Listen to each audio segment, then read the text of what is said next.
Jesus, sorry. Hey, everybody. I'm fine. Don't worry. Fine. It's me. It's Alex. Scott's here. It's just gonna be the two of us. We're probably not gonna do any bonus content because we did just sit and play Animal Crossing together for 30 minutes. which was like the quarantine bonus content for just Scott and me. That was just like for us. But we are gonna get started just momentarily. Make sure I get the chat up. Everything ready. It's gonna be we did one of these like 2 months ago, I feel. Something like maybe in January. Which to be fair, feels like an eternity ago. But this will be a good one. Got a good feeling about it. You ready, Scott? Oh wait, Tony just texted me and said be there in 5. We got bonus content for 5 minutes. Yeah, we could probably bonus content for 5 minutes. What I wanted to do when we were gonna have everybody on the show was like a check-in. Like, how's life, Scott? What's up? How's your life been affected? We had last week off, so because I was like scrambling to get my life together. But I want to check in. I haven't checked in with you guys yet. Are you sent home from work now? Are you? I will be. Okay. But I don't not yet. Okay. And it's not going to be it's going to be an off-on type thing. Okay. So it's everybody in the office has been spaced out, and we're kicking as many people out as we can. Because there's one side that does a stuff for businesses that have closed down already. So Jeez. Already they've had this just essentially the office people for them had to leave. A portion of them did. Yeah. And another portion have moved on to help us, or the site that I work for that does the offices that count as essential business. Yeah.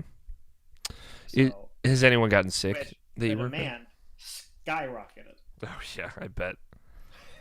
Has anybody gotten sick with? No, not that I know of. Okay. Not from the people that have been sent home or nothing. Yeah, that's good. Yeah, my job closed down last Saturday. I guess technically it closed down like Sunday was the last day it was open. And I work for a very large company that shall remain nameless. But luckily, fortunate enough to work for a big company, I will be paid for indefinitely, forever, however long I'm off, which was initially going to be March 27th. They had that was like the 2-week date that they had set, and like they've now since updated that to be indefinitely. It's like, okay, cool. So at this point, since I work like a retail job, I can't do my job from home, so I don't have to work from home, which is nice. But I will be like having like weekly meetings, like just like updates of like, hey, here's what's going on, and things that you should know, and this will be like 30 minutes every week. So I'm like I'm very lucky to be where I'm at. So I'm not trying to like brag about it or anything, but I'm in a nice spot. Like this was very much not a difficult change for me. As anyone who knows me, like I don't fucking leave my house. We joke about it on this podcast, but it is very real. I just like my car isn't that great, so I don't go out that much, and I play a lot of video games. So yeah, this is like I'm like good right now, Scott. I'm gonna be perfectly honest. It feels shitty to be like complacent, but it's like, all right, I can stay home. Hi, Tony. Hi. Welcome to bonus content. You texted me like right at the perfect time. Good. How's your nap? Great. Yeah, I took a nap before the show as well. I was telling Scott, so I was like, I approve of Tony's decision making. Yeah. How's Animal Crossing? How are you feeling right now? Before we get into the real show, It's great. it is great. Tony, I wanted to ask: is there real quick bonus content check-in, quarantine check-in? How are you doing? How is your life been affected by this? Are you still working? What's going on? Yeah, I mean, I was at my parents' house for a little bit today, and I was telling them like, for me, nothing changed. Yeah. Yeah, my lifestyle now and what it was before is exactly the same. That's good. Only when you go to grocery stores, they're way more. They're barren wastelands that are terrifying. Yeah, and, holy shit, dude. Yeah. People gotta get those snacks. Apparently. Yeah, I was just saying I'm lucky in that I'm paid from home and I also can't work from home, so I don't work from home, so I'm just paid to do nothing. But my roommates are a little paid to be a reviewer. Yeah, exactly. It's like this is what it must be. I'm a full-time games journalist finally. But yeah, so it's just me and Persona 5 like cuddling up under a blanket and holding each other gently. Are you doing okay, both of you guys? Just like as a genuine, like from me to you guys, are you guys like stressed? Are you scared? Are you worried? So while a good chunk of people, I would say, while a good chunk of people have it a bit rough. Mm-hmm. I am perfectly fine. Okay. My job is basically unchanged in its entirety because I am supporting staff to essential business. Mm-hmm. And the supporting or the level of supporting does not increase or decrease with demand. That's good. It is relatively stagnant and standard stuff through and through. It's this month is going to be rough in general. Coming from 4 months ago, I knew that this next month was going to be a bit rough. Yeah.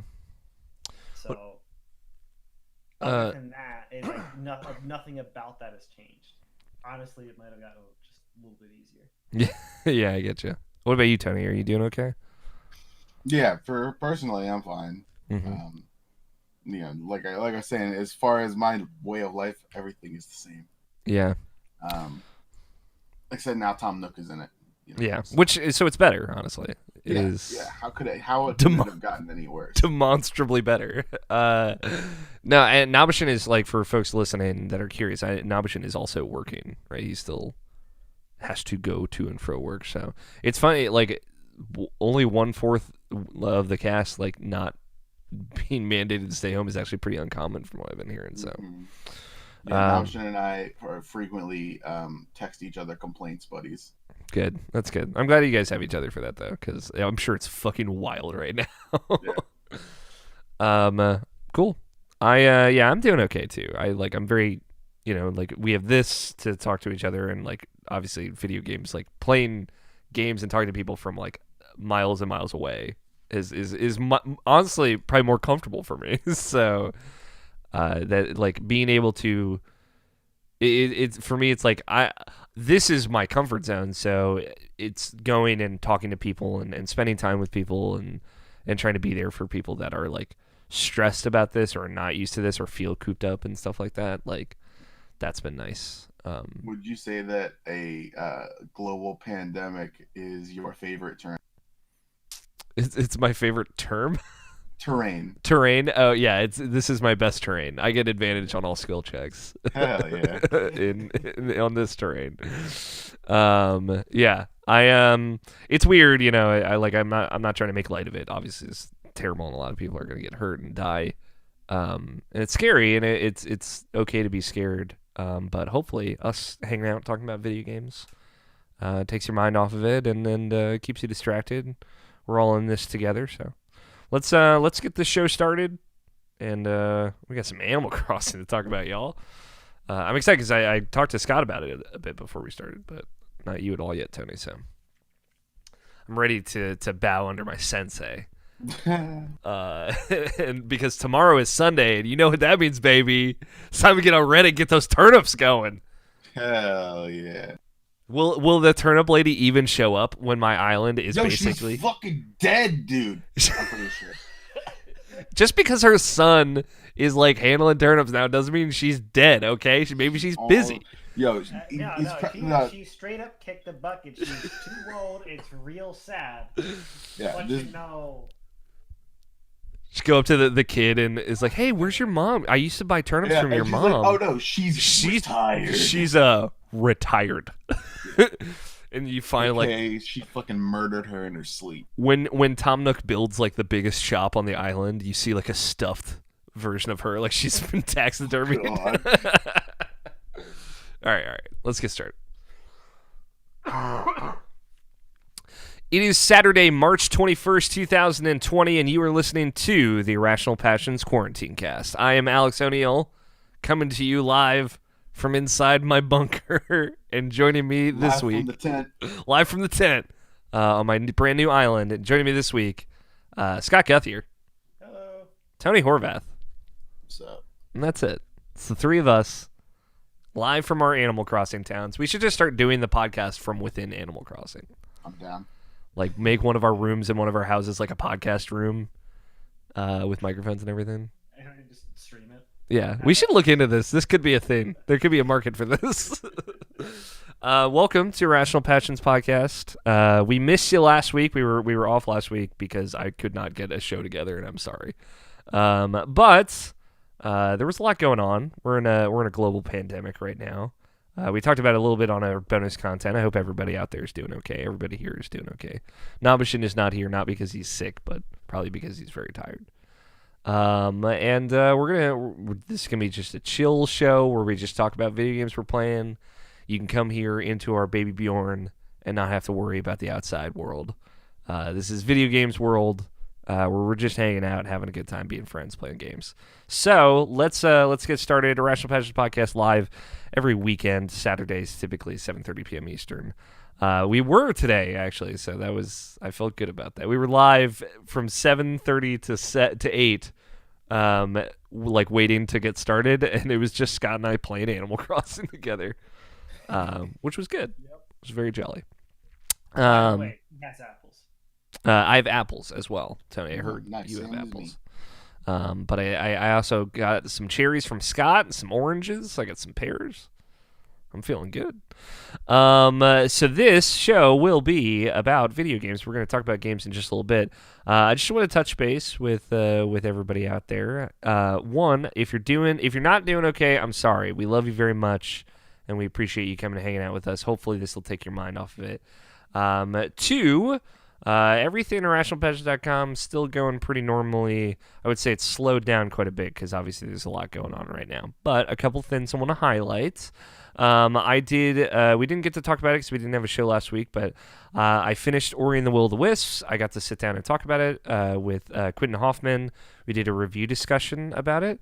It's on irrationalpassions.com. I think got into everything I wanted to get into about it. I'll talk about it a little bit today briefly, but very, very good game. Some unfortunate technical problems that have carried over since like they put out a patch day one, but not worth holding you back from playing that game, I would say. I think it is still absolutely worth your time.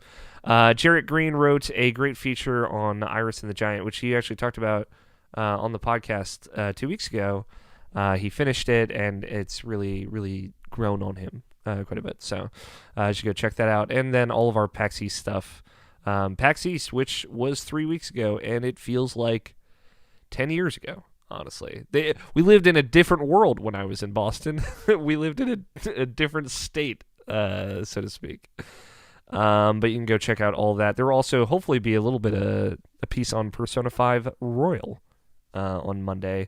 The review embargo for that went up on Tuesday. I have not finished it yet, but I'm going to talk about it in a little bit, so you'll be able to hear my thoughts soon, I promise. That's it for housekeeping. Let's talk about video games. Tony, Scott, you guys know what we want to talk about. Let's talk about Animal Crossing. I want to start.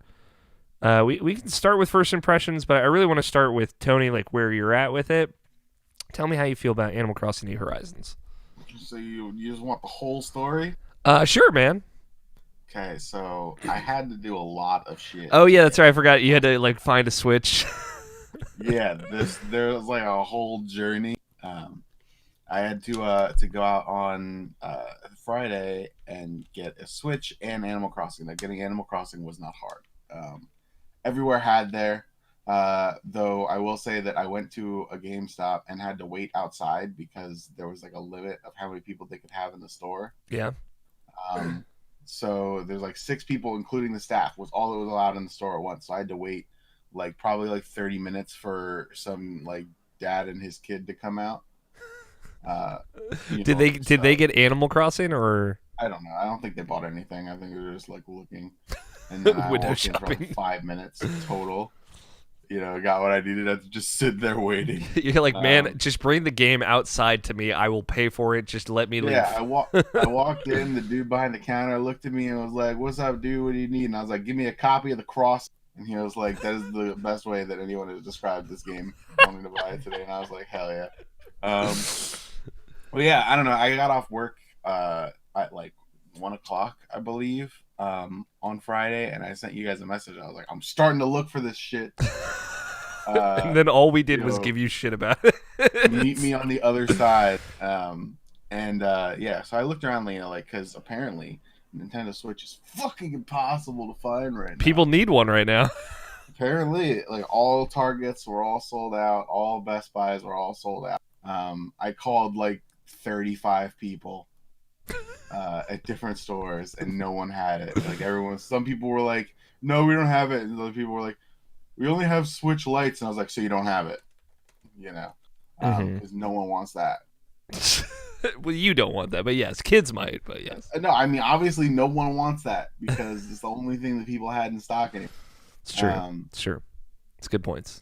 So, after like sitting in my car, like pulled over to the side of the street outside of where I work, for like an hour looking stuff up and calling people, I was like, okay, there's got to be, somewhere else I can look other than like these stores, because the regular retail stores don't have it. So on a Craigslist, and as it turns out, the special edition Animal Crossing Switch came out, 6 days ago or whatever. Mm-hmm. So those Craigslist scalpers still had them on Craigslist. The guys who would go out and buy like 40 of them for the retail price and then relist them for higher on Craigslist to try and make like, $50-$60 on each console. Yeah. So I emailed a bunch of guys, and I called them guys, and I texted some guys, and eventually, one of the guys responded, and he was like, "Yeah, I got one." Still. So if I was like, where? Where? How do I get to you? Yeah, basically, I was like, where am I going, and can you, do this now? Because I'm trying to do this right now. And he said, "Yeah, here's the address," and it was like an hour and a half away. So I was like, "Okay, fine. I'll see you in an hour and a half." So I went, picked up some cash out of the bank, and then drove like an hour and a half to this. This man in like Pennsylvania, I imagine, like he's in Virginia somewhere. Yeah. Yeah. It was kind of strange because it was just all highways to go all the way to get to him. And then as I was like getting to the place the place he gave me like the address to like a neighborhood clubhouse, not nice. An actual person's house, but the clubhouse of a neighbor. When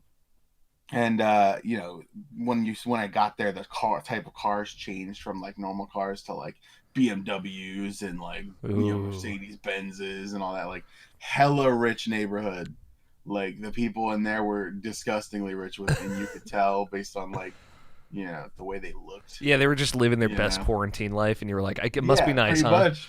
Yeah. So I pulled up, and the guy pulled up like 5 minutes later, and I spent like $390 for a Switch instead of $300. But I got the sick Animal Crossing one. It is sick. I love it, dude. And it only took so I did that, drove another hour and a half to get back, went to the GameStop at that point. And then I got back from work like 6 hours after I left work. Mission accomplished. And then Scott was like, "Yo, I had to drive 30 minutes to get one." Shit, dude. Are you even trying? Dude, are you even fucking trying, dude? I didn't even leave. I downloaded it digitally to my Switch that I already owned. And hell yeah. I didn't leave the house once. But so I wasn't super, like, I checked it out obviously before I got it, but make sure everything was still there. But you know, the kind of neighborhood that the guy was in and all that, I figured dude probably has like 30 of these fucking things. You know, Probably. This is the fourth time he's done this today. yeah, pretty much. I felt like that because just the way that he was, you know, he obviously like had done that a lot. All those other suckers had like bought it for $460 though. You got it for $390. Yeah, because I'm pretty lit. Yeah, salesperson extraordinaire. So Yeah. you've got a new Switch with better battery life. Fun fact. Yeah, Better it's than got the- like extra vents on the back, and it's got the fancy colored Joy-Cons. Mhm. It's got like the Animal Crossing pattern and stuff on the back. I love the dock for Yeah. that Switch though. Mhm. It's very Oh cute. yeah, it's cute. So you're in and Animal so- Crossing, dude. Yeah, and when you play it with these colored Joy-Con, Nintendo sends you an item in game. Yes. They're like, hey, thanks for buying the cool Switch, bro. Here's a colored Switch in game. Yeah, So now I saw have two that. Switches. It was such a bummer. I was like, God damn it. The worst part for me, Tony, is so if you don't have that, if you have just a regular Switch, they'll still send you one in the mail, and you'll get a Switch in the mail. But the one that they sent me was like the one with the fun colors, and I was like, I don't even have the fun colors. Like I just have the gray one. I'm like, I feel so left out. Like even my Animal Crossing character has a cooler Switch than me. That's fucked up. That is fucked up. So Nintendo is just digging me right now. Yeah. But, you know, I kept seeing, like, as I was on Craigslist looking at these, like, there are a lot of copies of, consoles that were being sold without Joy-Con. Oh, wow. Yeah, and I was like, why? Like, do people really give a shit about this color of Joy-Con? People do. You know, because it was a lot of them. It was like, you know, they were still being sold cheaper than the other ones, obviously, but it was like, you know, this Animal Crossing Switch without Joy-Con. And I was just thinking, what's the game here? Yeah. Like, what are all these people like seeing about this that I'm not? They that bought makes it a $300 to Switch do for those aqua colored Joy-Cons. That's what that means. apparently. That's intense. I can't get into that. So New Horizons, you've been playing it, Scott's been playing it, I've been playing it. What do you think, Tony? So far it's a really good Animal Crossing game. I will say that the one thing that really irked me is that it does not tell you that you will not be able to access a lot of your island when you first, at least for the first day, and especially before, you know, as you're placing down your tent, your island mates' tents, and then anything else that you have to place down on the first day, like the museum or anything like that, you don't have access to anything beyond the river because you don't get the pole vault until day 2. Yep. At least. Yep. So all my stuff is like kind of, you know, the way that I picked my island, I had access to like 1/4 of the total space of the island on day 1. Yeah, I had a similar situation. And Scott's been to my island now because it's basically a little triangle at the bottom because Two Rivers kind of cut me off from everything else. Yeah, so I mean that was the only like weird thing. I just like I wish that I had known that. Yeah. So I could pick an island that maybe just had the one river. Yeah. Well, I liked the river formation that I picked, but it just the side that it happened to be on cut me off from most of the island on day 1, and so I couldn't put my house where I wanted it or really anything. You know, maybe 1 out of the 4 buildings is in a spot that I wanted it to be in. Yeah, I believe you'll have to move some stuff later. Yeah, I believe you'll be able to freely move things though, which is nice. So there might be a cost associated with it, but I don't know. The other people on this island, they're slacking, dude. I already got a house. They're chilling in tents. Yeah, this bunch of like this squirrel lady shows up and she's just in a tent. Like, come on, I got a house now. Yeah, what's up with that? Yeah, so I mean, how do you feel about crafting, man? It's okay. I haven't like gotten super deep into what is available there, and I think that I will like a lot of the things that it can do for this game. But right now it feels a little bit limiting. I think that's okay though, because you have to start with like, you know, the bad tools so that when you get the good tools, it's important. Yeah. And like I was talking to Scott about it a little bit. This definitely feels, or you put it that way, Scott. Like it's like the most like regimented progression of any Animal Crossing, right? Like before, you know, in a similar way, you kind of just be dropped in the town, but then it's like what's available in the shop is what you got, and So if there's an axe available today, you get it today. But if there's not one available tomorrow, it's like you just have the options you have, and you can just do whatever as long as you can until you can't anymore. So this one is more like, okay, right now you can do this, and then after you do that, you will be able to do this. And there's not really like, I think New Leaf had a lot of that because you build up the town in New Leaf, and that was the first time you kind of got to do that. But there's never been a lot of like kind of regimented progression of like, I have basic tools, now I have good tools, now I have golden tools or whatever. And this has that, and it's nice. Jeez, excuse me. Because it feels like you are making a lot of progress, or like can set like these really good short-term goals when you're like just kind of walking around, and do a bunch of stuff. Yeah, it's the best way to put it is you get your progress mostly by playing the game instead of building up how you're getting belts. Yeah. Or like waiting, because a lot of times in Animal Crossing, it's like, all right, this is all I can do for today. It's like, yes, you'll hit those same limits, I think, like kind of like what you were saying, Tony, like when you've laid down the tent for the museum, it's like, okay, now I have to wait for Blathers to get here. That'll take a day. And then you'll be able to get the pole vault and other tools and stuff. But you can also do like Nook Miles Plus things, which are like daily quests that you can do to get Nook Miles and things like that. So there's always something to do, which is nice. But yeah, I like the I like the layout of how they want you to progress. Of like, I agree with you, Tony. Of like, I wish I had known I couldn't get to these other parts of the island, but I do like mechanically how that functions, because there's still like the north part of my island that's like raised, and I can't get there at all because I can't make a ladder yet. So there's just day 3 or whatever, I'll still have part of my island that I haven't been to yet. So that means even in those early days when I'm still progressing, like I'll be able to go to new places in a relatively small space, which is nice. Which I think is cool. That's as someone who like anticipated playing Animal Crossing really slowly and like maybe 2 hours a day or whatever here and there, it's nice. It reaffirms and fits into that comfortably.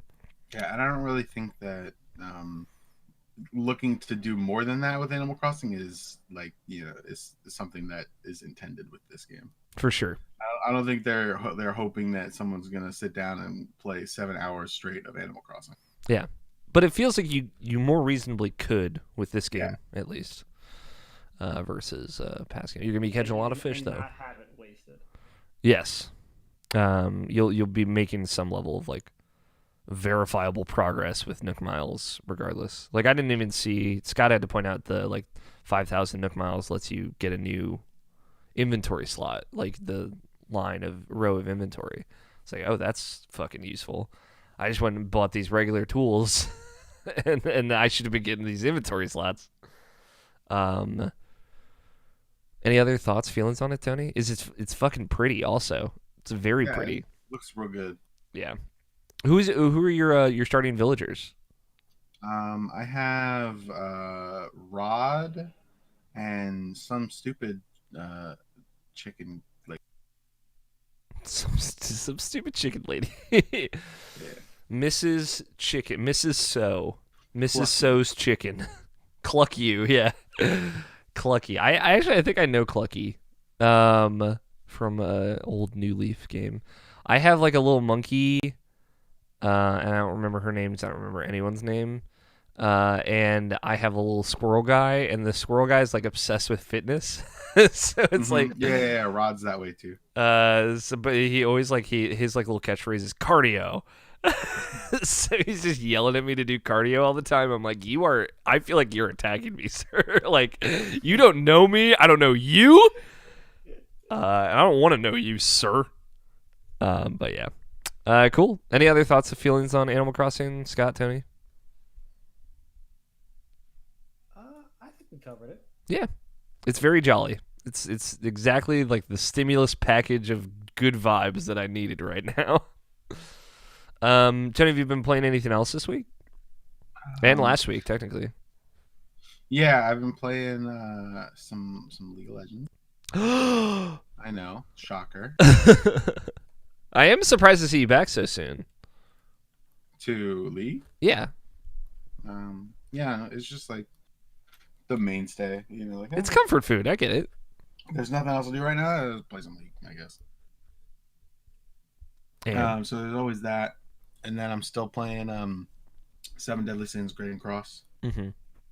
That game's cool. Is it grander now? I mean, it's kind of like they've come out with a lot of content patches actually. Yeah. So the game is catching up to the Japanese server pretty quick. Oh wow. And it's been fun to mess around with, and we'll see like as more characters get released, because they're starting to trickle out the more like there are 4 units that came out on the Japanese server straight to the coin shop instead of to a gacha that you could roll for, that are very powerful units that kind of defined a lot of the progression in that game. Like there's one unit that they're kind of holding back that is like the best unit in the game and is on every single team still, pretty much. So it'll be interesting to see how the game changes as they get into using those. Interesting. But otherwise, it's just the game is a grind fest for sure. So there's been a lot of that going on. Also, comfort food. Grind fests are very. Yeah, I got all the way up to the highest rank in PvP. Nice. So just been hanging out there and doing my thing. Cool. Anything else? Anything new, big? Anything? I don't think so. Okay. Scotty, you've also been playing Animal Crossing, which you talked about, but you told me before we started that you've been spending some time to Luigi's Mansion 3. This is correct. What's up? So last time we talked, not sure exactly the precise moment we left off, but I believe the basement was beaten. You were in the basement still. You had not gotten to the very bad basement boss that I'm sure you know about now. Oh yeah, no, he's awful. And Yeah. it's not it's not a difficulty thing either. It's just frustrating. It's one of the easiest bosses in the game, believe it or not. Mm-hmm. Because it's once you figure out what to do, it's the simplest thing to do. Yeah. It doesn't make it any. It doesn't make it intuitive, though. It doesn't make it intuitive. Mm-hmm. The second part is, like, even when you figure out, kind of, oh, this is roughly what's supposed to happen, it's, well, okay. Mm-hmm. What I thought was about to happen in the second stage isn't what was happening at all. Yeah. Same concept for that third part, though, which is you stun them through one way or another. There's several ways to do it. Yeah. And one of them is just to let him swing until he spins out of control. Yeah, which is how I typically did it. And then you threw him into the side, which had spikes on it. And at that point, you have to get out of the water to go start using your siphon on him. Yeah. And if, in case you forgot, being in the water on the duck sucks to control. Yes, exactly. The core to all of this. It's not all that hard, especially where you are now, because there's no recurring current. Yeah. So it is much easier to control now, but it's still not fun. Yeah, it's just not fun. The boss itself, there's only one exit point to the pool, so if you do not throw the boss into the right spot, which is also zero challenge to that either, but in case you don't, he's just going to get back into the water and make the fight take longer. Mm-hmm. And until you figure out what you're supposed to do, he does a lot of damage. Yeah. So he can very easily kill you. Yes. Preach, Scott. Now you feel my pain. So it's one of the easiest bosses to beat. And also one of the most frustrating. But it's a very punishing boss when you're getting your bearings back into that duck. Yeah. So I'm pretty sure I took all of my health within a couple of seconds. Yeah. Then I figured out what I was supposed to do. Never got hit again because it's very easy to actually do. And he pretty much never changes into a second or third phase. Yeah, you just gotta do that until he's done. Right. So it's just not good. No, it's not. And it's just the thing is, like, he's like this weird, like, hillbilly, like, in like this denim, like, suspender thing. I just don't like this dude. I hate how he's like causing these pranks and stuff. It's like, man, I fucking hate this ghost. And this is coming off the back of the coolest ghost, Yeah. which is the movie producer ghost. Yeah, which is hilarious and super fun. Yeah. Right. And it was, but talking about getting out of that section, the very next thing that you have to do is go, I believe, to the desert level. Yes, which I done. I did the desert level. I think that was the last one I did. Right. Desert level is nice. It is pretty bare bones as far as the other levels gave you. Yeah, I liked moving the sand around and like creating mounts to kind of get over obstacles and stuff, which was cool. So after that, you going straight back to the basement. Oh god. But don't worry, this section's actually pretty good. Okay. So no more water. Okay. You have a toad buddy. Oh, okay. Right.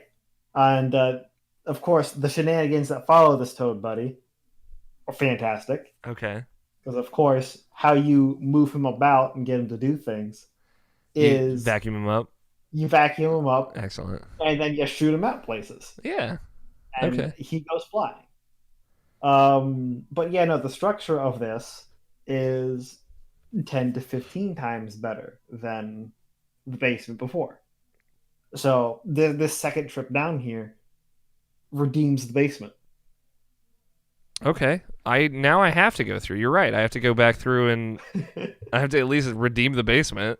That's good. That's good to hear. At the very least. I'm trying to remember if I saw any of that. Yeah, after that is a very short pirate level. Okay. Because you get tripped up on that next floor that the desert sends you. Then you have to go get a part which Egad sends a toad over, but he gets caught by a purple ghost. Oh no. So does Egad get turned into a painting as well? No, that's good. He sends a toad. The toad gets the toad gets captured. Well, no, but the toad doesn't get captured. He escapes. Okay, that's good for once. Right. These are spoilers that I would have liked to avoid, but If people are worried about it, they can. I don't think actually anyone is worried about the narrative of Luigi's Mansion 3 getting spoiled. I'm gonna make that executive decision. Right. Because this game is much more like Luigi's Mansion 2 in terms of structure. Yeah. It's very levelized. Okay. You're going level to level. But you can go back to the levels. Quite literally this time. Yeah. Yeah, very themed. Yeah. So after that second basement, you get to the gym. Mm-hmm. Now, I have not gotten all the way through the gym yet. Okay. But this is where the game's difficulty starts ramping up. Okay. Actually, no, it's not the gym. I've been forgetting one. There's like a magic level, right? Yes. Because I saw the beginning of that level. Maybe you have to do that level, then go through the toad place. I think that's what it is. Anyway, the magic level is cool. Okay. It's all a bunch of like cards and stuff, like magic cards and stuff like that, hanging around all the walls and all that, which was cool. Yeah, you're about to meet the 3 magic sisters. Oh, good. I'm looking at a picture of these right now. It's just typical ghost things. Hell yeah. With Luigi's Mansion. Oh, Nikki, Lindsay, and Ginny. Yeah, this is a very... I mean, they got cool hats, Scott. Yeah. Cool. This level is the most like Luigi's Mansion 1 that you get. Okay. So I'm very appreciative of that. The Twisted Sweets, yeah, I gotta get back to that. So I will leave you to explore that on your own. Okay. And then you're in the fitness center, I guess is what it's called? I am now in the fitness center. I am halfway through that, and I guess it started picking up in that magic level, the difficulty. Okay. But yeah, it keeps getting harder, and it is the difficult in the good way type thing. It's not harder because they've scaled up an enemy. It is now you have to deal with all the different types of enemies at once. Okay, and they're using the environment to their advantage. that's cool. Which, again, something that is very much so like Luigi's Mansion 1. Yeah. Not so much like the other. Not so much like 2. Yeah. This definitely seems like the direction that they wanted to take that franchise, which is good. Gives me hope. And with how well this did, it's like, oh man, like we're probably gonna get a Luigi's Mansion 4, which like I didn't even think we would get a Luigi's Mansion 3. So I don't know like where they'll go next from here. But I'm excited to see. Like the best way that I could say they can keep continuing the series is in the traditional level-based Marios, like your 3D Mario World, your new Super Mario World back on the DS came out a while ago. There's always a booze mansion. Yes. Except for new Super Mario 3D World, which doesn't have a ghost house, and it's a crime. No, never mind. They did get arrested for it. They did get arrested. No, I'm wrong. It's 3D World has a ghost house. Odyssey, Super Mario Odyssey does not have a ghost house. That is a crime. But Odyssey's very good. So the 3D ones don't generally, like the exploratory Galaxy, and I mean 64 did have that ghost level. Yeah. So I guess that counts, but that counts. Odyssey, Galaxy didn't. Galaxy 2 did though, and they were very good. Because if you remember, like the Yoshis, where you have to eat the certain things to keep them glowing. I only play Galaxy 1. Okay, never mind. You're right though. So Galaxy 1 didn't have it, so I guess they both have to get arrested now. Yeah, Galaxy 1 and Odyssey are going to prison. We've determined. Finally. But if they played more off the back of that and continue doing more of the environmental based ghosts, where it's because the biggest thing I'm missing is you see the boss does not give two shits that you're there. Yeah, you have to do something to bring that ghost out of its I wouldn't know what to call it. Yeah, like it's like they're kind of it was different for every single one. There was the glutton ghost, where it's if you wanted him to pay attention to you, you had to get rid of all of his food. Mm-hmm. There was the music ghost, and if you wanted to fight the music ghost, you had to interact with her first and then help her play music. Yeah, something that like some level of like they're doing their own thing and you have to kind of intervene on that, right? Like these, like the ghosts are doing their own thing, but they're just like, you know, running around pranking people and you're hunting them down, right? Which is fine. Right. I think it works for this game, especially with like the hotel format. But like I'm with you, Scott. I'd like to go back to like where you kind of have to solve the puzzle of how to catch the ghost, you know? Right, and there's some level of there's a puzzle on how to catch the ghost. Yeah. And at the very least in these boss fights. For sure. It's just different. It's just a different kind of thing. Yeah. Cool. Anything else you've been playing outside of Luigi's Mansion? Those two are the most notable. Animal Crossing, Luigi's Mansion. Okay. I played some video games over the last couple of weeks, like I said. So, final thoughts on Ori and the Will of the Wisps. Just want to kind of throw it out there. I sat down and I talked about it with Quinn Hoffman, like I said. We had a nice 30-minute review discussion. I think I get into all of the things I want to say there. And like I hadn't finished it yet when we recorded that like special segment last episode. But I finished Will of the Wisps. I loved it. I really thought it was stellar. As someone who liked the first Ori, like Blind Forest, this literally takes everything to 11. Anyone that liked that game, or at least was into how it was doling out its powers, the exploration, especially if you liked how it felt, this is worth playing. But my thesis, I would say, like at the end of Ori and the Will of the Wisps, for me personally, is that I think that game has the best 2D platforming of any video game, period. Just like for me, in that I like Metroidvanias a lot, obviously, and I think the kind of drip that they give you throughout that narrative, throughout that adventure of going to areas, kind of exploring them, and then getting the power to explore that area a little bit more thoroughly, and then continuing on the next area. The very classic Metroid vibe. They kind of marry it to a little bit of like a Zelda dungeon format almost, of like you go into this area and it feels like you're in a dungeon, like feels like you're underground in a thing, and then you're going through it, and then you get the item in the dungeon. The item just happens to be a new power in this case, and then suddenly you can solve the puzzles of the dungeon and get to the boss. It has some of that DNA, not all of it, right? It's not just that, but it adds a little bit of that. It adds a little bit of this. It adds a little bit like quests like Hollow Knight has, and perks like Hollow Knight has, and challenges, and combat arenas and stuff like that. It's got like little bits of things that I don't think are much separately, but when they all come together, it makes Will-O-The-Wisp something really special. And just the movement abilities that you get in that game give you this ability to just kind of swing through the whole environment, like never touch the ground, and always be kind of mobile and in the air and jumping and flipping. It's really incredible once you hit your flow in that movement. It's like, I imagine this is what people who are like, oh yeah, Forza, like when I'm just like driving, like when I get it and it feels like I'm controlling every aspect of the movement of this vehicle. Like I feel like I am controlling every aspect of the movement of Ori through this world.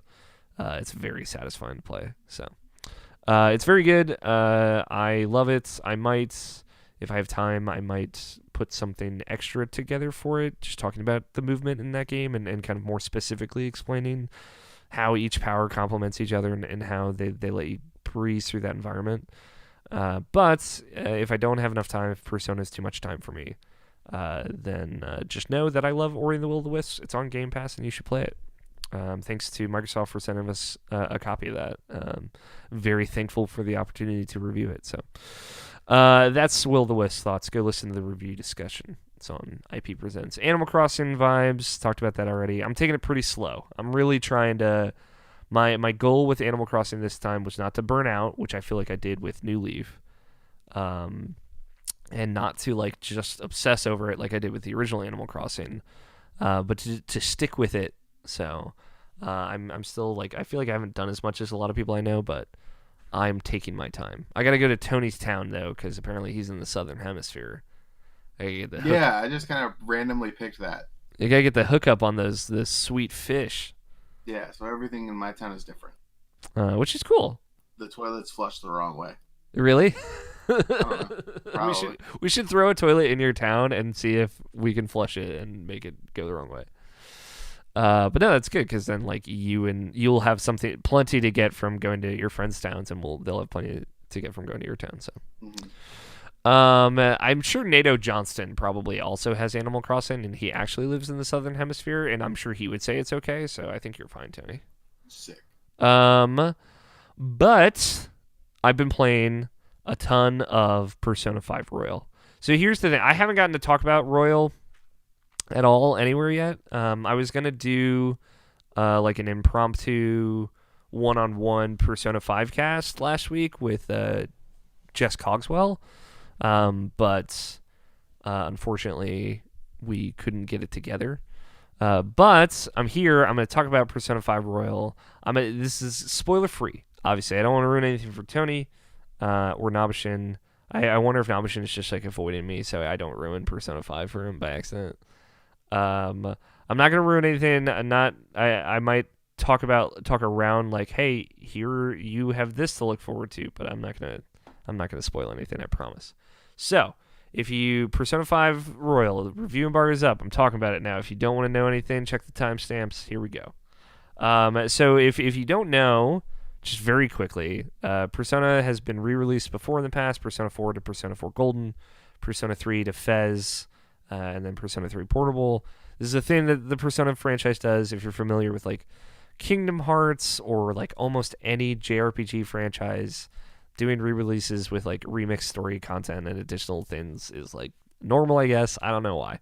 But that's what this is. You can think of it as like a remake of Persona 5 that came out 3 years after the original game came out, and now there's new characters and new story stuff.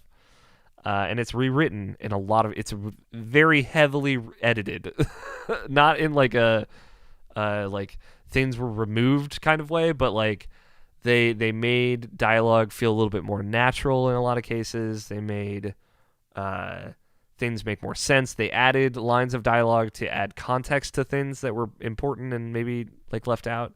So like generally, I would say if you're just it's an overall better version of this game. So like the big new stuff, like if you want the bullet points of like here's what's new in Persona 5 Royal, the thing that is like the biggest that's new that I haven't gotten to yet is an additional semester at the end of the game. I'm very close to that. I am like right before the point of no return of the original Persona 5. So I'm December 16th for folks wondering at home. So I don't really know what happens after that point because that's when I get into like presumably everything is brand new. And so far only certain things have been brand new. But all I've been told, all I know about that is it's an additional semester that adds quote unquote 30 additional hours of content, which again I don't know necessarily what that entails. And that's like I don't know if there's new palaces within that. I don't know if there's new anything else like. So I can't even spoil things because I don't know yet. The other bullet points, there's a couple new characters. There's a school counselor. His name is Maruki, and a new classmate, Kasumi, who's delightful. I adore Kasumi. She's the greatest. And they've also those are two entirely new like social links, confidants, relationships. She cured you of your little sister disease.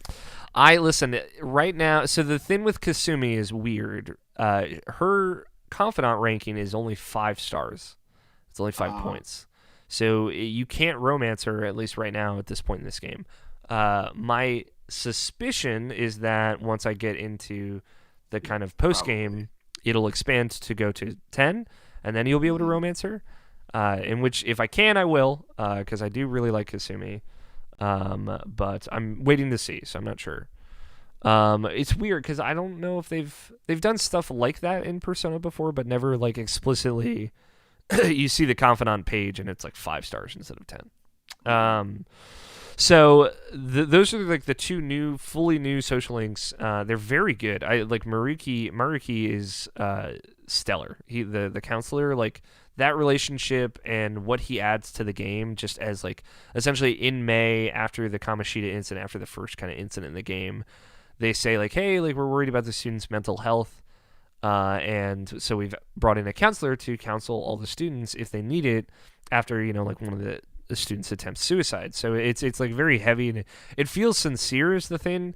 And then like, I don't know if they fully succeed with everything they do with it, but having Maruki there just inserts like this larger conversation about mental health and like the students and your party members talking about like, do they actually care about our mental health? Like having conversations about mental health, and all of that I actually really liked. I thought that was well done, and having like you get a scene where essentially every single party member hunts down Maruki and like has a counseling session with him, and they're really really cool moments that like you see what each character is struggling with that they wouldn't necessarily tell each other, right? So I think like Maruki actually adds a lot to the game, and Kasumi is wonderful. She's just very delightful, but she's also like going through a really rough time, and she's got very relatable problems that are different. Man, everybody's always going through a rough time in Persona. It's true, yeah. You need to help everyone in this game.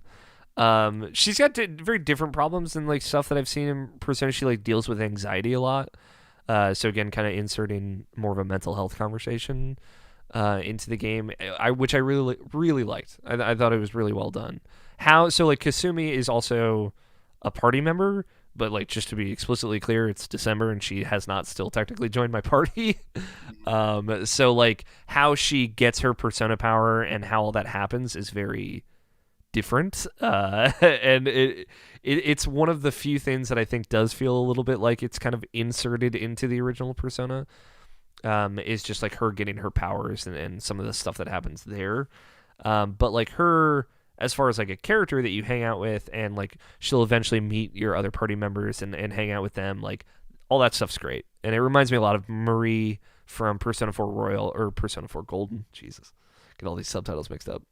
And how she kind of like hung out with all of your party members and got to know them as well. So the other big thing, confidant wise, like social link wise, which I think is like the most important stuff that they've changed, is Akechi. Akechi's confidant social link is completely different now.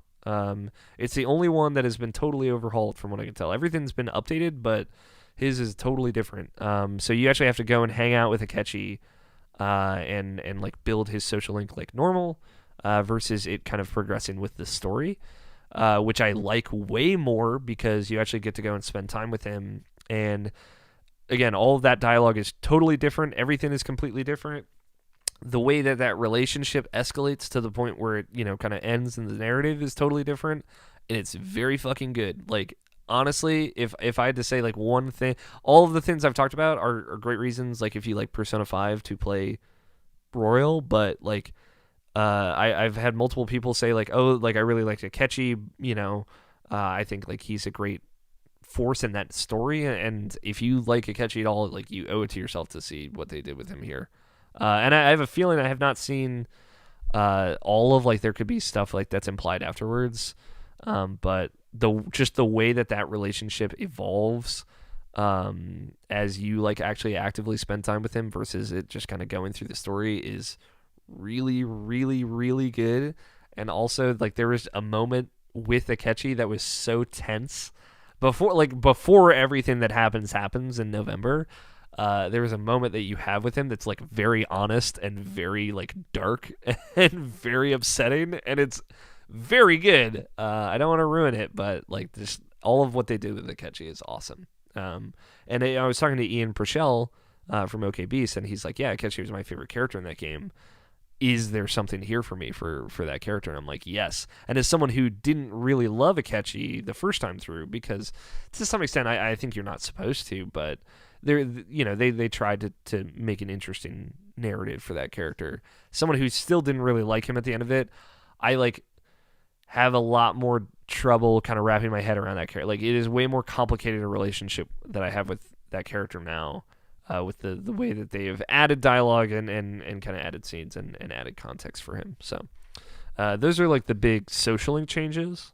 Outside of that, like the kind of big things that are new here are, if you've played Persona 4 Golden and you're familiar with the things that they added there, there's like new scenes that are spruced throughout the game. So it's like, oh, in April, like we have to do like this cleanup thing, and we have to go around like a park and clean it up. It's like, oh, this is a totally new scene that they added for this. Oh, there's a new hangout spot that entails with new social link scenes. There's new areas. There's a new area called Kichijoji, which is very cool area. It's like a kind of alleyway marketplace, obviously based on another real place in Japan. And that's like, it has new shops, new mechanics that they add. There's just a ton of new things to do moment to moment in Persona 5 Royal.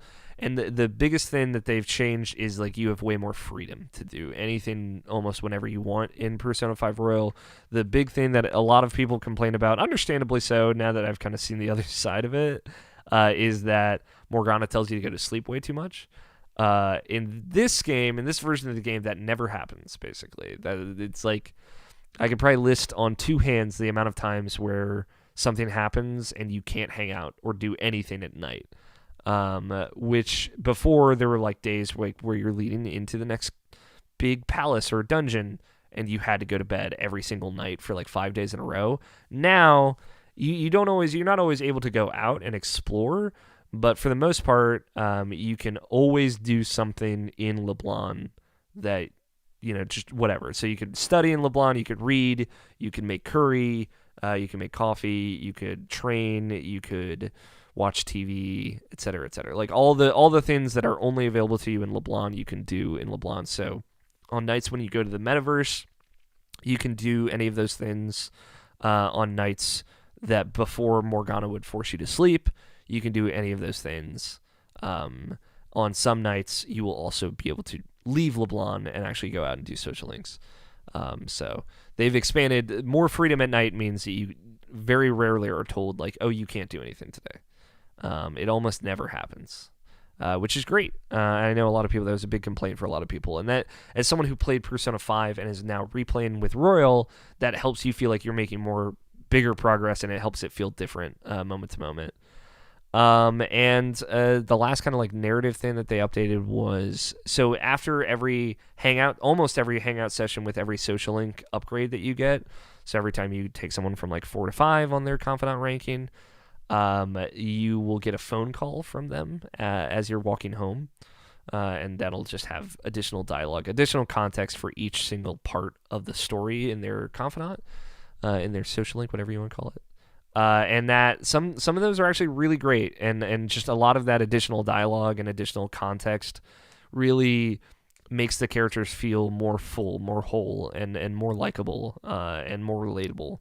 So they went a long way, not only to add a lot of extra dialogue that makes this feel different, or rewrite a lot of dialogue. Again, like some scenes just totally rewritten. For example, like the first time you meet Haru, which happens like in the social studies trip in September, like basically before she joins the party.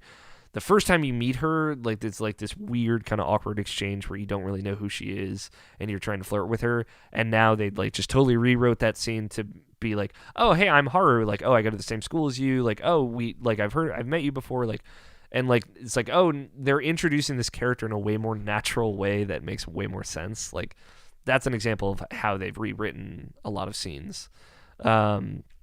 So generally, more dialogue and all of it's better. I would say, if to get into like the kind of gameplay stuff real quick, the game is a lot faster, right? Loading screens are virtually non-existent. Like, you'd be lucky if you see them. Sometimes they like come up so quickly and they're gone because the game just loads super quickly. All of the transitions are faster. All of the dialogue moves faster. All of the menus and everything, like clicking through the experience menu after you win a fight, is a little bit faster. The movement is a little bit faster. The walking speed's faster. You can run anytime now, even when you're out of mementos. So like they've just done a lot of things to make the game faster, and it's great. Those are, I would say, the big things. There's so many like little changes that they made, like. The one thing because people I think get the idea. It's bigger, it's better, it's great. A lot of the changes they made make this game a better video game, I would say. A lot of the way that they change confidant abilities that you get make this a better video game. Make like Oya is like one of the confidants that I feel like her ability set that she would give you before was kind of useless, depending, and now it's like way more useful. And it gives you different options, and because they change how some systems work, it just makes more sense. To talk about like the dungeons and the gameplay aspect of it a little bit more, like all the combat is different. It's hard to describe. I've been thinking about it a lot in like the 100 hours I've put in this game, but they've just basically rebalanced all of combat now. And there's a lot of minutia to it, so I don't necessarily want to get into all of it, but they train you on using technicals more, so that's like putting a status ailment on an enemy and then using specific powers to kind of exploit that ailment, like making somebody confused and then using like a psychokinesis attack to attack them does extra damage, right? They explain all of those more like intimately, and they make those more important, right? So like suddenly, okay, now all of combat is a little bit more difficult, and I have to kind of pay attention to more things. That's one thing. They also gave every persona a trait, which is totally new. They've never done this before, but if you've ever played Pokemon, Pokemon skills are kind of like traits. So like, for example, this persona, since you're fusing personas, you can actually kind of create more customized personas that have unique traits that you've inherited from others, which is really cool. But it's like, okay, Ann's persona now has a trait that randomly it'll reduce the cost of attacking magic. It's like, oh, that's fucking super useful. Or you can make a persona that has a trait that's like suddenly you have a 40% chance to deflect physical. And then instead of that being a skill that the persona has, it's a trait. It's just inherent to that persona. Having it equipped just has that active. So like there's another thing to think about that gives you way more tools and options in combat. And then generally all the numbers are a lot higher. So what I found is that combat just kind of switches on a dime way faster, and you have to be way more in control of the battlefield. So you have to be putting status effects on enemies and kind of weakening them and making it so they can never attack. Because when they do, just like with you, the pendulum can kind of swing really, really quickly. And generally that does is it makes combat, for me, a little bit easier. Because I'm very familiar with this combat system and I've played a lot of games with this specific system, so it just feels really comfortable kind of evolving from that. So I'd say if you've played Persona 5 before, you might want to play this on hard. I've thought about switching it up just because it is pretty easy. And also, it's just like things can switch so fast, and I think that is meant to make combat kind of move faster. It's hard to explain. Like I really have to kind of sit down and think about it, but generally like I've had boss fights go from like I'm on top of it to like being defeated within a single turn, right? Like things can go and change quickly if you're not paying attention and if you're not preparing as well as you could. So I like that because it makes the hard fights harder, but it keeps the standard fights like interesting but not too hard, like not game ruiningly hard. I think like those are the big picture ones. All the palaces have changed a little bit. I would say generally they're basically the same, which was kind of a bummer because they implied that they give you this grappling hook to let you kind of get around palaces more. But generally it's like, okay, we added these new collectibles that you can find in palaces called will seeds. If you get all of them, you get a special accessory, which is great, but like, you know, it doesn't do too much past that, except every time you find a will seed in a palace, you get some of your SP back, so you like recharge a little bit. But generally all the grappling hook parts of each palace are just to get you to the new thing that they added to the palace, and they're all optional, so it doesn't really change the dungeons that much, but they've been remixed, the puzzles have been updated, so it's not exactly the same as it was. But if it's been 3 years since you played Persona 5, I think you'll have a great time going through the palaces all the same. And I think they're generally maybe a little bit shorter. It feels like you can get through the palaces a little bit faster. But I've been doing what you and Nobshin did this time around, Tony, of like, I'm going to get through all of it in one day. And they give you way more things to do if you really want to do that, they give you like way more options as far as like having items to get you through that if you'd like. So you can buy more SP recovery items. You can grow more SP recovery items. You can like do things to equip yourself even better for that stuff. So, yeah, it's absolutely fucking incredible. Like, it's full stop. Like, there was a 70 hours in, I was like, okay, I don't know if this is going to hit the same level that the Royal has hit for me, or that Golden has hit for me. It has, I would say. Like, I generally think I just like the characters more in Persona 4, and I like the story more in Persona 4. So I think I like Persona 4 more as a game, personally, like as a story that speaks to me, and that's why I would still maybe put that above Persona 5. But like mechanically, pacing-wise, the intrigue, the dialogue that they've changed, the scenes that they've added, and like presumably all the new stuff that I'm going to see soon has made Persona 5 Royal probably one of the best RPGs ever made, I think. I genuinely think it is just top to bottom stellar. Hold on. Yeah.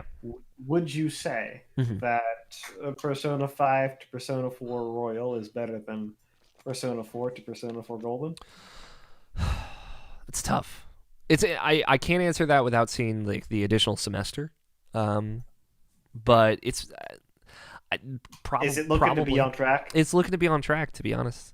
The only thing I'll say against Royal, it kills me to say this, I think that the new music in Royal is maybe not as good as just the original Persona 5 soundtrack. But a lot of that music has grown on me as time has gone on, so... And I haven't seen like any new environmental music that would be in like the new semester and stuff too, so like the brunt of the new music I haven't seen, but there's a new combat theme. It happens anytime you ambush somebody, so it happens a lot. and I just don't think it's as good as Last Surprise, which was the combat theme from Persona 5. The new intro I don't think is as good as Persona 5's. I think it's very good though. I didn't like it at first, and then it grew on me a lot. Very much like the Persona 4 Golden intro, the harmonica thing. I didn't like it first, but it grew on me. But like mechanically, the way that they've made this game like more interesting, just like the traits and stuff like that, just makes it a deeper RPG, more interesting RPG. And just narratively, all of the rewritten dialogue makes this feel so much smoother. All the things that I get kind of hung up on before are like way easier to swallow now, and like they added so much stuff that makes like, oh, now that you said why you did that thing, I feel better about like this scene happening or this or that, you know? So yeah, I think it is on track to probably be the best Persona game. Mechanically, I think without a doubt. It's just like narratively, I like Golden a lot. I like Persona 4 a lot. It's a special game. But yeah, it's stellar. It's one of those things where I see a lot of people are saying like, oh, I don't know if I'm going to replay Persona 5 for this. And it's like, I think if you loved Persona 5, if you really genuinely loved that game, if you liked it a great deal, you owe it to yourself to play this because, especially if it has been the full 3 years. Like the thing that's hurting me the most right now is the fact that I replayed Persona 5 last year to get the platinum. But even still, like I'm like having a delightful time. Honestly, I thought it would be more of a slog than it is, and it is just super fun. And so I'm at the 107-hour mark, and I am not quite finished, like what was the end before. And for point of reference, I hit 113 hours, I think, when I had finished the final boss in Persona 5 Royal or Persona 5 Original. So this is like me getting to that same point is going to be longer than 113 hours, basically, is what I'm saying. So like the base game that is here is thicker. You know, there's more stuff in there, more scenes, more dialogue. But the idea that there's maybe 30 hours kind of just latched onto the end of it is like really exciting to me, honestly, because I'm getting that same feeling of like coming in on the end of it. I'm like, I don't want this to end, especially like now. I mean, the thing I was worried about the most is like Persona 5 ends like pretty definitively. like there's a build up, a thing happens, the world gets fucked, and then it's like, oh, we got to deal with this, and then it's over. It's like, okay, and then a thing happens, and it's like, okay, we're jumping ahead 3 months, and this makes sense. I don't know what's going to happen there, and I'm worried about like if they're going to change what happens, if they're like they have to, I guess, to some extent, right? So I really don't know what's going to happen next, and I really don't know like. But the thing I was thinking about going into this is like, how are they going to leave narrative threads hanging in a way that is going to make sense to carry the story on after it ended before? So for me, that's like I kind of had like this standing appointment with Kasumi, and I saw some stuff when Kasumi awakened to her persona of like what the fuck was going on there. So I don't know that is a hanging narrative thread, and again, that's all new stuff. But there's also like a kind of subplot that they're introducing that is brand new. That it's like, why did all this happen? And it's like, you know what? That's a very good question. I don't know if we're going to get into it, but I hope we do. So, yeah. I really like it. It is very, very, very, very good. I'm sorry I talked for 40 minutes about it, but I had a lot to say. So, yeah. Persona 5 Royal. It's out on my birthday, March 31st. I'm hoping that I will have a review done by then. I will certainly have the game done by that, and then maybe I'll sit down and have like a written or like an audio review discussion about it.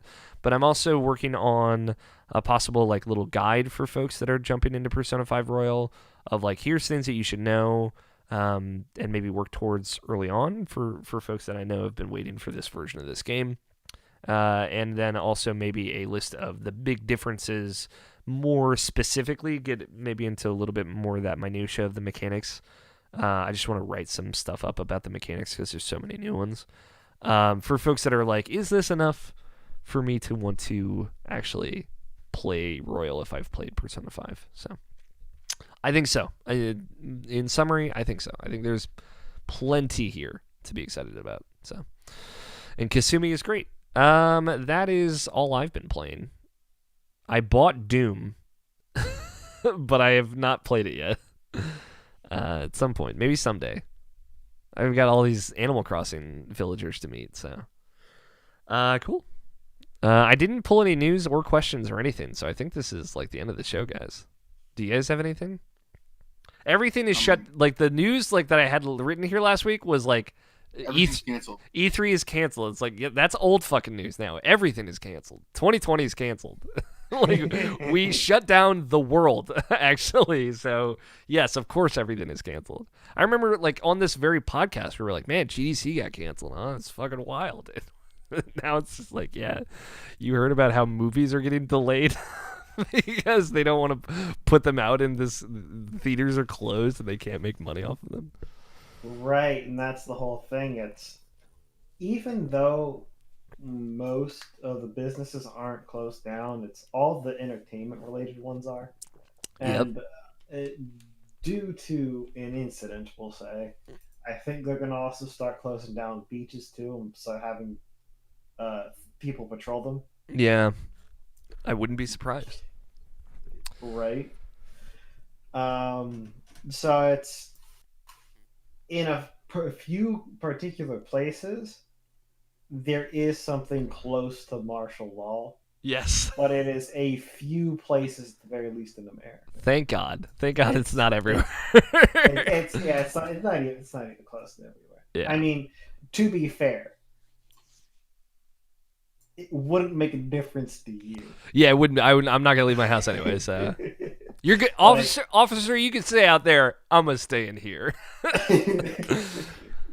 Yeah, it's just that I think the martial law threat is the scariest thing for me. But I have great news for everyone. Persona 5 will be out soon, and it is just 100 hours of cuddle up in home, inside, and live your fictional school life, and it's great. It is like the perfect game for this situation.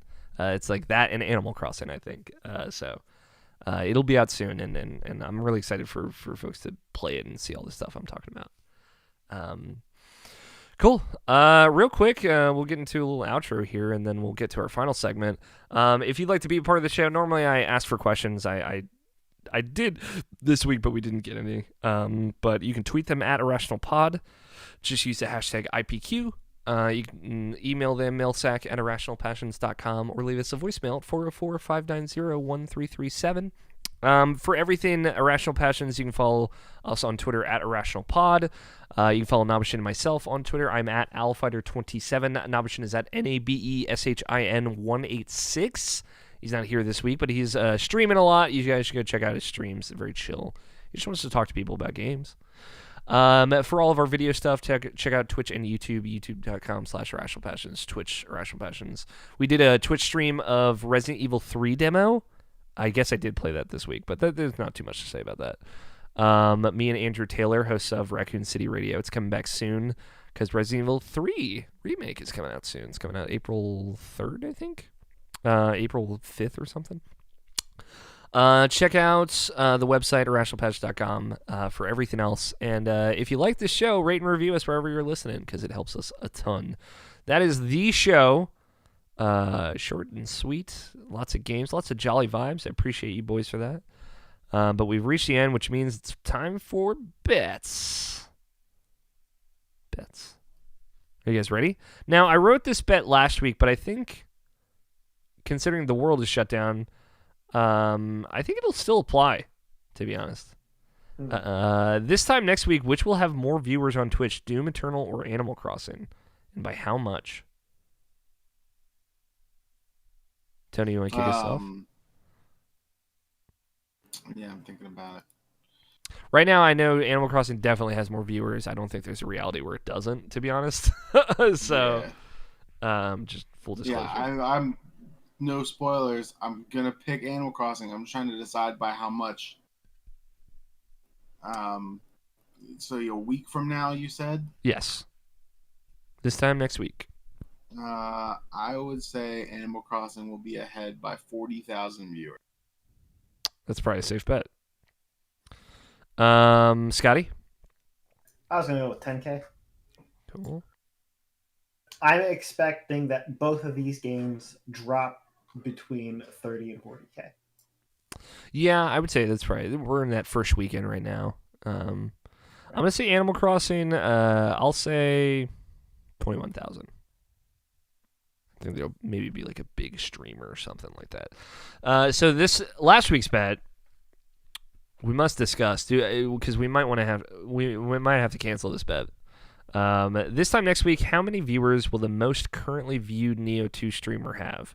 Now, Neo 2 came out last week, which is when we were going to record this podcast, and it would have made more sense. But if you guys want, we can just take whatever's there now. Sure. It's 15.3. The most viewed streamer? Oh, that's total. That's the total, yeah. 580. No. 8,000. Yeah, it's the Korean guy. Damn. Nobshin had 10,000. He was very close. But so Nobshin had guessed because the Maximilian dude would probably be streaming it. Which I guess I don't know if Max is streaming it. So, but either way, I think Nobshin takes that. I think he earned that. You know what matters though? Right now, third highest view count streamer for Neo 2, Epic Name. And if you are aware of the Souls series, you are aware of who that motherfucker is. Hell and he's yeah. awesome. He is awesome. I'm sad to see he only has 588 viewers. More people should go support Epic Name, bro. Yeah, right. Great. He's very good. I've literally watched his entire guide walkthrough of Bloodborne while not even playing the game. It's because I wanted to watch Bloodborne, and he's got the best fucking Let's Play of it. Yeah, he has a good one. Although the Game Grumps Let's Play is also a personal favorite of mine. Yeah, but they're not good at the game. No, that's fair. Funny. But I like to watch people that are entertaining, but I also like to watch people who are skillful. Yes. And, Aaron is many things, but that's not one of them. It's really great to watch the first episode. I think it's episode 1 of them playing Bloodborne. Maybe it might be episode 2 when Dan goes, and they talk about the YMCA while they're going through the streets of Bloodborne. Yeah, it's very good. Do you know what he uses as his build for Bloodborne?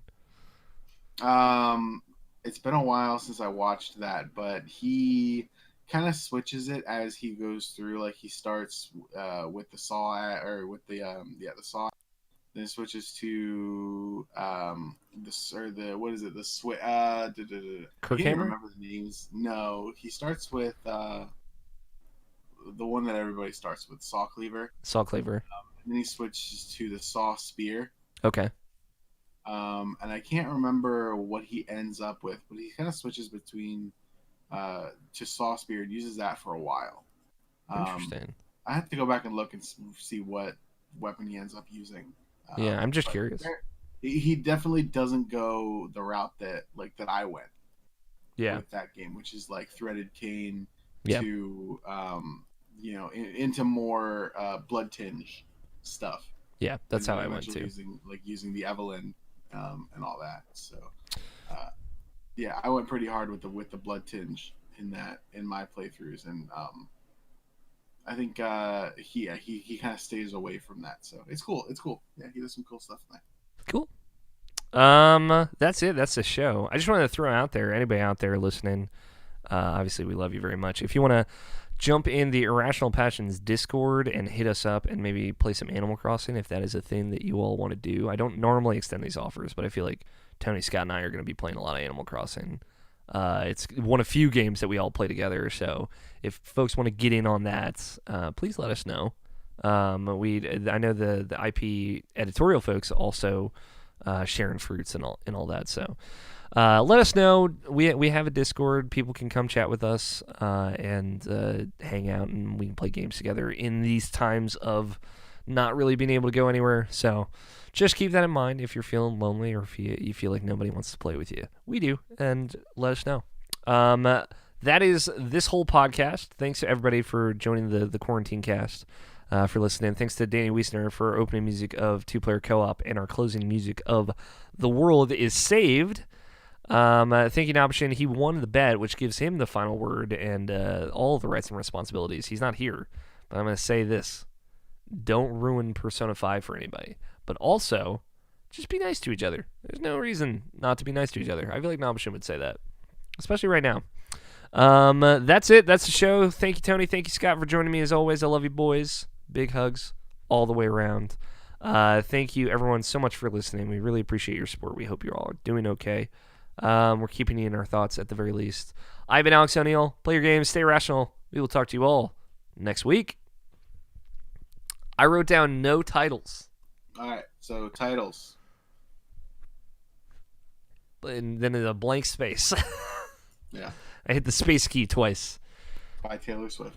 Do you guys? I mean, I'm trying to think. What did we talk? We talked about quarantines. We talked about movie theaters shutting down.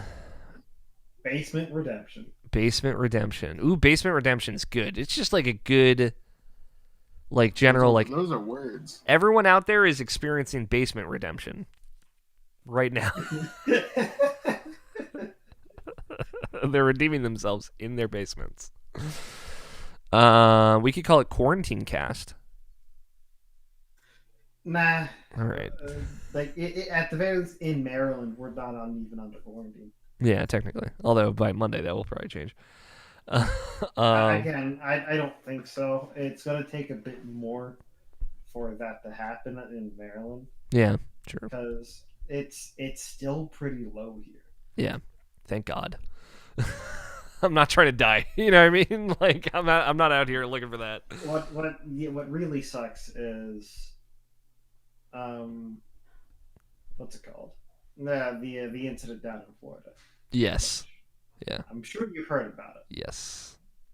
Just texting my mom like, I'm gonna ask you just not to leave the house forever now. Sorry, Mom. But yeah, no, my Brady texted me about it. So, Basement Redemption, I like as a title. Since we're still, podcasting. Yeah. And it's something I just thought about. Alex, have you ever played RimWorld? No, I've heard you talk about it quite a bit though. You should try this game while you're stuck in your house. RimWorld. This is the Dwarf Fortress one, right? You talked about it last week a little bit, or last 2 weeks ago. I think you would have a good time. Okay. Was this the one that I don't know if I played it with Scott or I watched you and Scott play? No, that was a different thing. I think that was definitely a different thing. Yeah. It is not a 2-player game. No, it's a single-player game, okay. And you have me interested now. You should give it a shot. It's really cool. And if there is need to your hardware can't support it or whatever, there's a program that Scott and I use that you can just utilize my computer to play that game through yours. Whoa. Yeah. That's cool. Yeah, this is how we do multiplayer for only local multiplayer games online. Okay, got it. Yeah. The latency is very good. Oh, wow. That's how Scott played Darkest Dungeon. Oh, yeah, I do remember this. Okay, yeah. Cool. I'll give it a shot. I'll see if it's available on Mac and all that else. I don't know if it is. But that's take a look. Anyway, sorry, you can go back to titles. I just thought about that. And that's fine. How about Basement Redemption? You want to say it, Scott? I'll give it to you. All right. You're listening to Irrational Passions Podcast, episode 460. Basement Redemption. Very good. Thanks, everybody, for hanging out, watching. We love you all very much. If you need anything, I mean, we might not be able to help you, but we can tell you that we love you. Have a good night, everybody. Bye.